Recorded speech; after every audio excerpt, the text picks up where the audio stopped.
Good morning, students. Welcome back to my business studies classes. We are doing chapter number 8, that is controlling.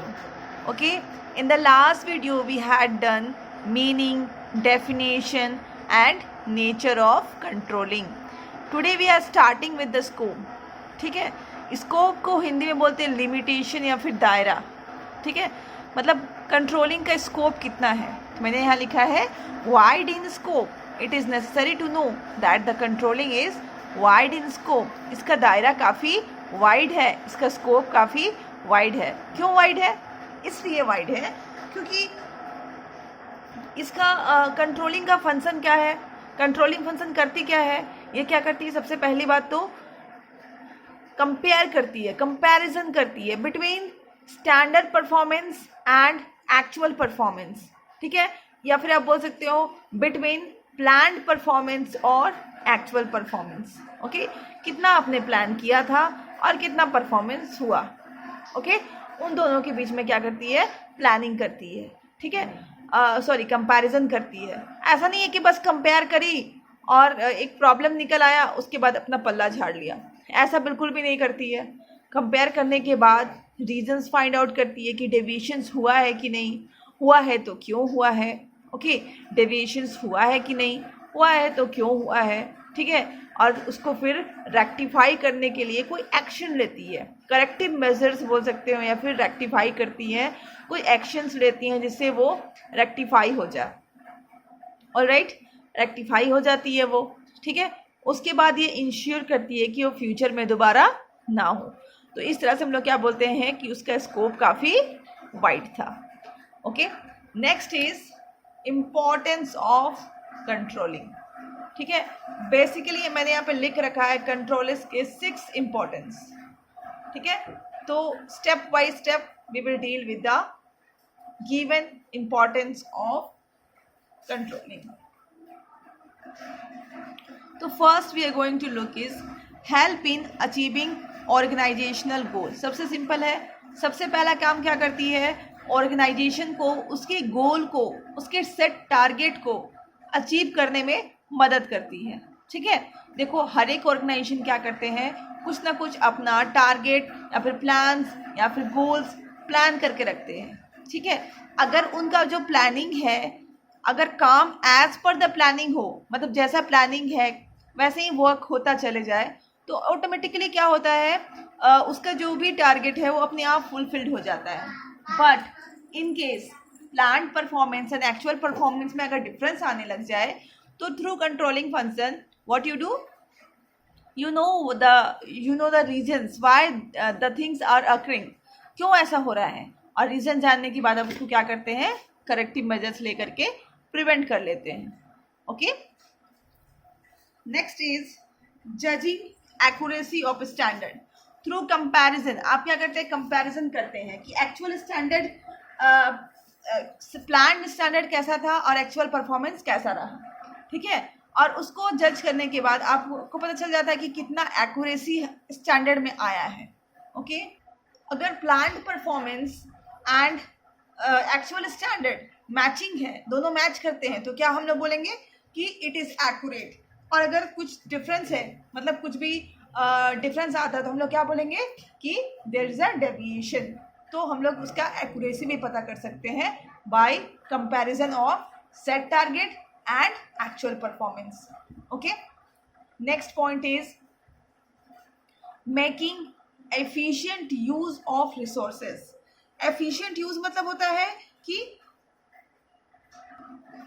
ये जो controlling function है वो traffic light की तरह होता है.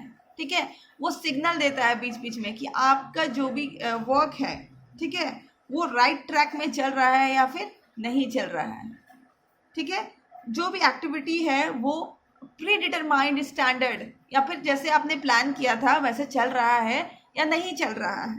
ठीक है, तो एज अ रिजल्ट हम लोग अपने जो रिसोर्सेस है उसका एफिशिएंट यूज़ कर सकते हैं through the help of controlling. Okay, then next is improving employees improving employees motivation. Okay, तो हम लोग क्या होता है अगर हम an effective and effective control system communicates the goal and standard of for employees to subordinates well in advance. मतलब अगर आप पहले से प्लान करके रखे हुए हैं सारे चीज़ों को, सारे टारगेट्स को, गोल्स को, क्या आपको करना है फ्यूचर में, तो आप जो अपने एम्प्लॉयज़ को पहले से बता करके रखे हुए हैं कि आपको ये काम करना है, इस तरीके से करना है, ये टारगेट अचीव करना है, तो उसमें क्या होता है, employees are in a better position. वो लोग ऑलरेडी मोटिवेटेड होते हैं for what, for doing hard work. ठीक है. और साथ ही साथ एम्प्लॉयज़ को ये जो पहले से जो प्लानिंग आप करके रखते हैं, एम्प्लॉयज़ को एक गाइडलाइंस दे देती है कि आपको इसी तरह से काम करना है. ठीक है. और गाइडलाइंस जब एम्प्लॉय को मिल जाता है तो वो उनका जो पाथ में प्रॉब्लम्स आते हैं वो कम आते हैं. ओके. तो इस तरह से क्या हो जाते हैं, जो एम्प्लॉय हैं वो कम्युनिकेट करने के लिए रेडी रहते हैं कि कोई प्रॉब्लम आता है तो फटाक से कम्युनिकेट कर पाएँ. ठीक है. And they motivate the employees to do better. Ensures order and discipline. ठीक है. बिना डिसिप्लिन के कुछ नहीं हो सकता है. और कंट्रोलिंग जो है वो ऑर्डर एंड डिसिप्लिन को इंश्योर करने में हेल्पफुल होती है. ठीक है. Control creates an atmosphere of order and discipline in the organisation. अगर ऑर्गेनाइजेशन में कंट्रोल नहीं हो, जैसे आप देखो सरकारी जो कर्मचारी होते हैं उसमें कंट्रोल कम होता है, कंट्रोलिंग फंक्शन अच्छे से एक्सरसाइज नहीं होता है, तो वो लोग क्या करते हैं, उनका प्रोडक्टिविटी बहुत लो होता है, वो लोग बैठ करके ही सारा टाइम पास कर देते हैं. वो अभी तो ऐसा नहीं है, अभी तो day by day the situation is going better and better. But मैं प्रीवियस सिचुएशन, पहले की सिचुएशन की बात कर रही हूँ, जहाँ पे कंट्रोलिंग का फंक्शन ढीला हो गया या फिर आप बोलो कि वो ठीक से एक्सरसाइज नहीं हो रहा है, वहाँ पे क्या हो जाएगा, लॉ एंड ऑर्डर या फिर डिसिप्लिन बिल्कुल ज़ीरो हो जाएगा. तो अगर आपको ऑर्गेनाइजेशन में ऑर्डर और डिसिप्लिन मेंटेन करवाना है तो आपको कंट्रोलिंग को बहुत ही अच्छे से एक्सरसाइज कराना पड़ेगा. तो इसमें वही कहा गया है कि जिस भी ऑर्गेनाइजेशन में कंट्रोल होता है, ठीक है, वहाँ पे उसका एटमॉस्फेयर में ही डिसिप्लिन होता है. ठीक है. और effective controlling system keeps the subordinate under check and make sure that they perform their functions effectively. Controlling का जो सिस्टम होता है वो एम्प्लॉयज़ को चेक करते रहते हैं कि वो अपना काम ठीक से कर रहे हैं या नहीं कर रहे हैं. ओके. और दे मेक श्योर दैट, वो ये भी श्योर करते हैं कि वो अपना सारा काम इफेक्टिवली एंड एफिशिएंटली पूरा करें. ठीक है. Sharp control can have a check over dishonesty, fraud of the employee. अगर आप कंट्रोलिंग सिस्टम अच्छे से चेक कर पाएँ तो फ्रॉड एंड डिसऑनेस्टी को भी आप चेक कर सकते हैं, मतलब फाइंड आउट कर सकते हैं. Okay. Strict control monitor employees work on computer monitor which brings more order and discipline in the work environment. Okay. Next is facilitates coordination in action. ठीक है. Control maintains equilibrium between means and ends. Controlling makes sure that proper direction is taken and that various factors are maintained properly. All the departments are controlled according to predetermined standards which are well coordinated with one another. Control provides unity of direction. Unity of direction आपने पढ़ा था. क्या होता है कि सारे employees को अपना जो फोर्स, स्ट्रेंथ या तो फिर एनर्जी है वो एक ही डायरेक्शन में लगाना है. वो क्या है कि आपको ऑर्गेनाइजेशन का जो टारगेट है या फिर गोल है उसको क्या करना है, अचीव करना है. ठीक है. तो यहाँ पे वही कहा गया है.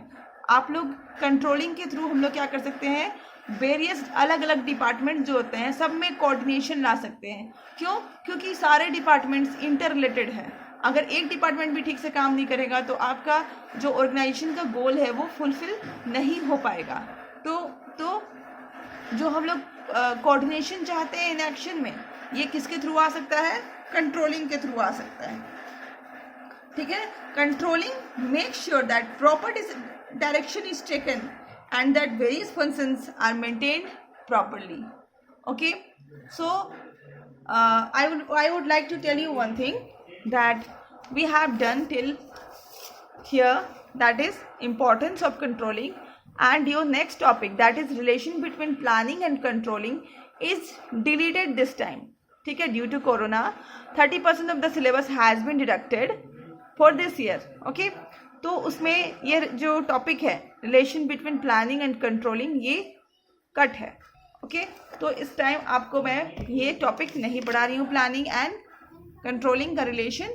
ओके, नेक्स्ट क्लास में हम क्या पढ़ेंगे, controlling process, and this is a short chapter. उसके बाद ये चैप्टर क्या हो जाएगा आपका, एंड हो जाएगा, एंड डेविएशंस आपका नेक्स्ट टॉपिक है। ओके, तो I will complete the chapter in next video. Till then, keep learning, stay safe, and keep watching. Thank you.